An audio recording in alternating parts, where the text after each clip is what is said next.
মিলল বড় সুখবর। ইতিহাস গড়ার আর এক ধাপ পেছনে বাংলাদেশ ফুটবল দল। সিঙ্গাপুরের বিপক্ষে ম্যাচের পূর্বে এবার মন ভালো করার মতো সংবাদ পেল ফুটবল ভক্তরা। হামজার সাথে ইতিহাস গড়তে আসছেন আরও এক বিশ্বমানের তারকা। সব ঠিক থাকলে শিগগিরই আসতে পারে আনুষ্ঠানিকতা। সিঙ্গাপুরের ম্যাচের আগে বাংলাদেশ ভক্তদের পাওয়া সুখবর নিয়ে বিস্তারিত জানবো রিপোর্টে। বাংলাদেশের ফুটবল মহলে যেন বইছে নতুন জোয়ার। এক হামজার আগমনে রাতারাতি পাল্টাতে শুরু করেছে সবকিছু। তারই ধারাবাহিকতায় সামনে সিঙ্গাপুরের বিপক্ষে ম্যাচের পূর্বে মিলল আরো এক নতুন সুখবর। দক্ষিণ এশিয়ার ক্রীড়াঙ্গনে সবচেয়ে বড় ইতিহাসের সামিল হতে মাত্র এক ধাপ পিছিয়ে টিম বেঙ্গল টাইগার্স। গত মার্চে দেশের জার্সিতে অভিষেক হয় ইংলিশ প্রিমিয়ার লিগে খেলা উপমহাদেশের একমাত্র ফুটবলার হামজা দেওয়ান চৌধুরীর, যেটা নিয়ে আলোচনা হয় গোটা বিশ্ব মহলে। ইউরোপের সব বড় বড় পত্রিকাতেও হেডলাইন হয় এই সংবাদের।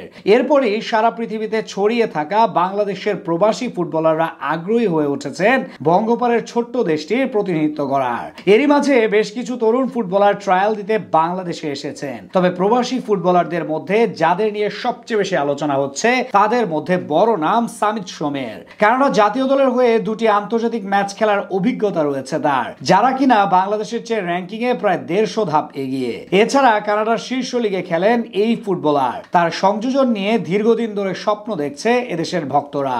গেল মাসে বাংলাদেশের হয়ে খেলার গ্রিন সিগন্যাল দিয়েছিলেন তিনি। এবার সেই সম্ভাবনা বাস্তব হতে আর মাত্র এক ধাপ পিছিয়ে। দুদিন আগে কানাডা ফুটবল ফেডারেশনের কাছ থেকে ছাড়পত্র পেয়েছিলেন তিনি। এরপর অপেক্ষা ছিল পাসপোর্টের, যেটা হয়ে গেলে ফিফার কাছে আনুষ্ঠানিকভাবে অ্যাপ্লাই করার সুযোগ পাবেন সামিত সোম। এতদিন এটা নিয়ে চিন্তা থাকলেও আজ জানা যায় বাংলাদেশের পাসপোর্ট পেয়ে গেছেন তিনি। এখন শুধুমাত্র ফিফার অনুমোদন বাকি। সেটা হয়ে গেলেই সামিত সোম হয়ে যাবেন বাংলাদেশের ফুটবলার। এই নিয়ে বাফুফের সহসভাপতি ফাহাদ করিম জানান, আলহামদুলিল্লাহ আমরা সামিতের পাসপোর্ট পেয়ে গেছি। এখন কালই তার ক্লিয়ারেন্সের জন্য ফিফার পোর্টালে আবেদন করব ইনশাআল্লাহ। আর সবকিছু ঠিক থাকলে জুনের আগেই ফিফার কাছ থেকে সবুজ সংকেত আসতে পারে সামিতের ব্যাপারে, যেটা হয়ে গেলে সমস্যার সমাধান হয়ে যাবে।